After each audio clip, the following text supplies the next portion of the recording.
सभी मेरे प्रियजनों को मेरे तहे दिल से नमस्कार तथा जय मसीह। आशा करता हूँ परमेश्वर की कृपा से आप सब सही है और कुशल मंगल हैं।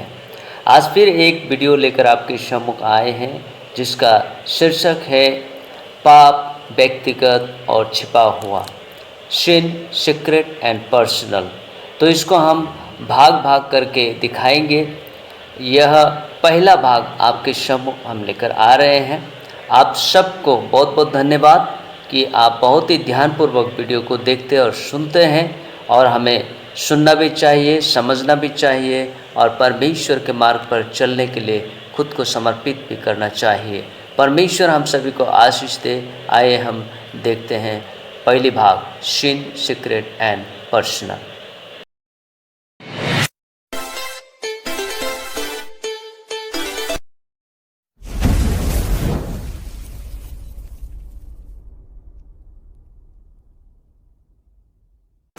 सबसे पहले हमारे पिता परमेश्वर की महिमा हो। स्वर्ग और पृथ्वी के मालिक, हम उसको धन्य कहते हैं क्योंकि वह आदर के योग्य है। और आप सभी उपस्थित प्रियजनों को आज की आराधना के इस दिन में मसीह यीशु के पवित्र नाम में स्वागत करते हैं और मेरी ओर से विनम्र अभिवादन, जय मसीह। आप यदि प्रभु की सेवकाई करना चाहते हैं तो योगदान आपका होना चाहिए। आपका समर्पण, आपका मेहनत, आपका परिश्रम और आपका ईमानदारी, आपका विश्वास योग्यता होना चाहिए। यदि आप अपने काम पर विश्वास योग्यता नहीं है, ईमानदार नहीं है, वफादार नहीं है, तो आप सक्सेस कभी नहीं हो सकते। आपके पास धन हो ना हो उससे कोई मायने नहीं रखता, लेकिन आपके पास लगन और मेहनत और परिश्रम होना चाहिए। यदि आप ऐसा करते हैं तो आप दुनिया का सफल व्यक्ति बन सकते हैं। हमें से कितने जन हैं जो उन्नति नहीं चाहता, उन्नति करना नहीं चाहता? कोई है यहाँ? कोई है जो उन्नति नहीं होना चाहते हैं? ऐसा कोई नहीं है, ऐसा कोई नहीं है। हमें से कौन है जो आशीष को प्राप्त नहीं करना चाहता? है कोई? नहीं है। आप अगर ऑफिस में काम करते हैं, किसी मान्य ऑफिस में, गण्य ऑफिस में, एक प्रसिद्ध ऑफिस में यदि आप काम कर रहे हैं, आपका प्रथम सैलरी 15,000 रुपया है और बॉस ने आपको कह दिया कि आप यदि ईमानदारी और वफादारी के साथ काम करेंगे तो 15,000 1.5 लाख बन सकता है आपके लिए। ये 15,000 आपके लिए 1.5 लाख बन सकता है। तो वफादारी, ईमानदारी कैसे होंगे? जब हम फुल एफर्ट उस काम में देंगे, अपना पूरा मेहनत उसमें लगाएंगे, अपना पूरा ध्यान उस पर केंद्रित करेंगे और दिलो जान से मेहनत करेंगे, तो वो 15,000 रुपया 1.5 लाख में परिणत होगा। यदि आप चाहते उन्नति करना तो आपकी वफादारी, आपकी मेहनत और आपकी परिश्रम ही आपको शिखर की ओर उठा सकता है। यदि आप मेहनत नहीं करेंगे और आपको आशीष नहीं चाहिए, आपको उन्नति नहीं चाहिए, आपको प्रगति नहीं चाहिए, तो ठीक है, खराटे मार के बिस्तर पे सो जाओ, उसके अलावा करना क्या है? लेकिन अगर मेहनत करके, परिश्रम करके आगे बढ़ना चाहता, उन्नति करना चाहता है, तो आपको अपना मेहनत, एफर्ट देना ही पड़ेगा, आपको परिश्रम करना ही पड़ेगा, आपका कमर में दर्द होना ही पड़ेगा, तब जाकर आप उन्नति कर सकते। नहीं तो बैठे बैठे कुछ नहीं मिलता है ना? बैठे बैठे क्या करना है, करो कुछ काम, चलो खेले हम अंताक्षरी लेके प्रभु का नाम, बस ऑल टाइम पास और कुछ नहीं। आइए आज हम एक विशेष विषय को देखने के लिए जा रहे हैं, विशिष्ट विषय को देखने जा रहे हैं। ये विषय जो आज हम लेके आए हैं, ये हमारे लिए है, आपके लिए है, मेरे लिए स्पेशली। ये विषय जब मैं आगे बढ़ूं इस विषय को लेकर, यदि किसी को ठेस लगे, यदि किसी को दुख लगे, यदि किसी को धक्का लगे, तो मैं 2 हाथ जोड़कर विनम्र निवेदन कर पहले ही आप सबसे माफी की याचना करता हूं। हो सके तो प्रभु यीशु के लहू में हमें माफ कर देना, क्योंकि सच हमेशा कड़वा होता है और वो कड़वा हमें पसंद नहीं। परंतु जो सच को पसंद करना जानते हैं, उसको हजम करना जानते हैं, वो जिंदगी का सफल व्यक्ति बनता है और परमेश्वर की आशीष उनके साथ होती है। शीर्षक है sin, secret and personal. Sin, secret and personal. पाप व्यक्तित्व और छिपा हुआ। व्यक्तित्व और छिपा हुआ पाप कैसा होता है?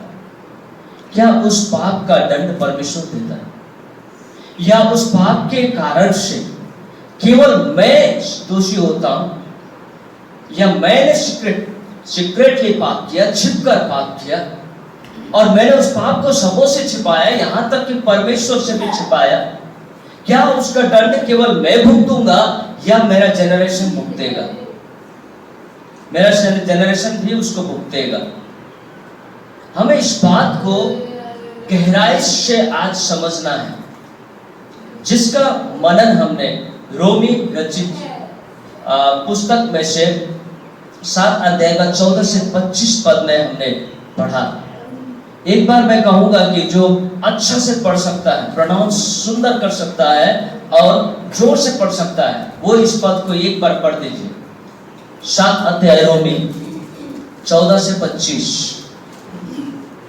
हम जानते हैं कि व्यवस्था तो आत्मिक है, परंतु मैं शारीरिक और बाप के हाथ टिका हुआ हूँ। जो मैं करता हूँ उसको नहीं जानता, क्योंकि जो मैं चाहता हूँ वह नहीं किया करता, परंतु जिससे मुझे घृणा आती है वही करता हूँ। यदि जो मैं नहीं चाहता वही करता हूँ, तो मैं मान लेता हूँ कि व्यवस्था भली है। तो ऐसी दशा में उसका करने वाला मैं नहीं, वरन पाप है जो मुझ में बसा हुआ है। क्योंकि मैं जानता हूँ कि मुझ में अर्थात मेरे शरीर में कोई अच्छी वस्तु वास नहीं करती। इच्छा तो मुझ में है, परंतु भले काम मुझसे बन नहीं पड़ते। क्योंकि जिस अच्छे काम की मैं इच्छा करता हूँ वह तो नहीं करता, परंतु जिस बुराई की इच्छा नहीं करता वही किया करता हूँ। अतः यदि मैं वही करता हूँ जिसकी इच्छा नहीं करता, तो उसका करने वाला मैं ना रहा, परंतु पाप जो मुझ में बसा हुआ है।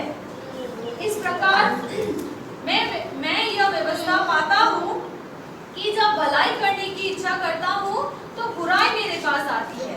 क्योंकि मैं भीतरी वस्तुओं से तो परमेश्वर की व्यवस्था से बहुत प्रसन्न रहता हूँ, परंतु मुझे अपने अंगों में दूसरे प्रकार की व्यवस्था दिखाई पड़ती है, जो मेरी बुद्धि की व्यवस्था से लड़ती है और मुझे पाप की व्यवस्था के बंधन में डालती है, जो मेरे अंगों में है। मैं कैसा अभागा मनुष्य हूँ, मुझे इस मृत्यु की देह से कौन छुड़ाएगा? परमेश्वर हमें आशीष दे और हमारी बेटी को भी परमेश्वर आशीषित करे।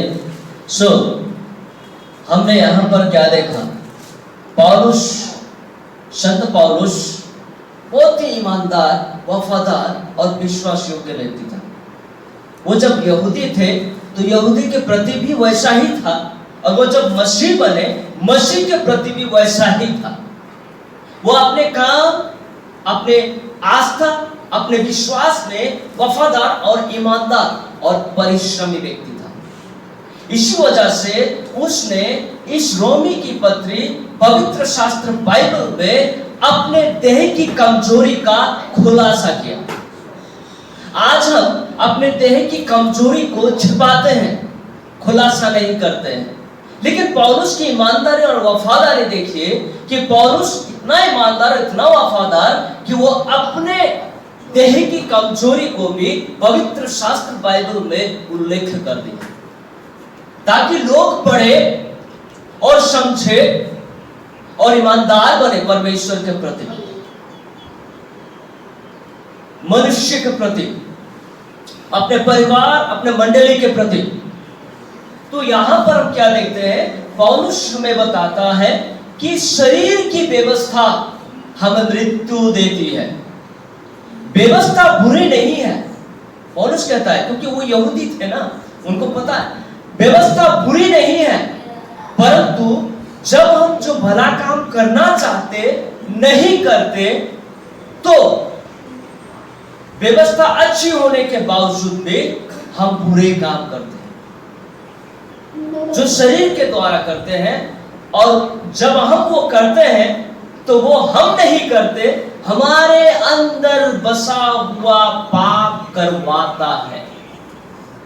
आज यदि हम अपने शरीर को संतुष्ट करने के लिए सीक्रेटली छिपकर लुककर पाप करते हैं, तो हमारे अंदर में पाप का व्यवस्था छिपा हुआ है। जो हम नहीं चाहते वही हम करते हैं, जिसको करने की इच्छा नहीं है वही हम करते हैं, जिस बुराई को हम करना नहीं चाहते उसी को हम करते हैं। पौलुस इस प्रकार से बताता है, और पौलुस कहता है कि मैं कैसा अभागा मनुष्य हूँ, मुझे इस मृत्यु की देह से कौन छुड़ाएगा। मैं कैसा अभागा मनुष्य। आज परमेश्वर के लोग, परमेश्वर के जन, विश्वासी लोग, पास्टरगण ये कहते हैं कि अपने आप को अभागा मत बोलो, अपने आप को पापी मत बोलो। यदि आप अभागा नहीं है तो यीशु के मरने की जरूरत नहीं है। यदि आप और मैं पापी नहीं हूं तो यीशु को क्रूस पर टांगने की जरूरत नहीं है। पौलुस, जिसको परमेश्वर ने शुद्धिकरण किया, जिसमें प्रभु यीशु ने उसके सारे पापों को धुला दिया, उनके सारे पापों को भूल गया, कितने मर्डर उसने किए थे सभी को क्षमा कर दिया, उसके बावजूद भी पौलुस कहता है मैं कैसा अभागा पुरुष, मैं कैसा अभागा मनुष्य। क्या पौलुस के लिए ये सुहाता था? संत पौलुस को ये कहना अच्छा लगता था? नहीं, परंतु वो जानता था यद्यपि मुझे शुद्ध किया गया, यद्यपि मेरे पाप क्षमा किए गए, फिर भी मैं शरीर और आत्मा से हर रोज लड़ता हूँ, हर रोज लड़ता हूँ, और मेरी आत्मा हर रोज गिरता है, हर रोज गिरता है, क्योंकि शरीर उसमें हावी हो जाता है। इस वजह से पौलुस ने कहा मैं अभागा पुरुष, मैं अभागा मनुष्य। आज हम अपने आप को नीचा करना नहीं चाहते, नम्र करना नहीं चाहते, अभागा पापी शब्द का प्रयोग करना नहीं चाहते, लेकिन जब हम अपने आप को जांचेंगे तो पौलुस की तरह बोलने में हमें मजबूर होना पड़ेगा।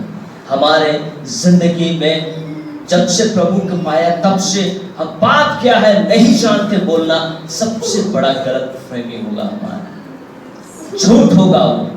वो पवित्र आत्मा के विरुद्ध में झूठ, परमेश्वर पिता के विरुद्ध में झूठ, प्रभु यीशु मसीह के बलिदान की सत्यता को असत्यता में परिवर्तन करना होगा।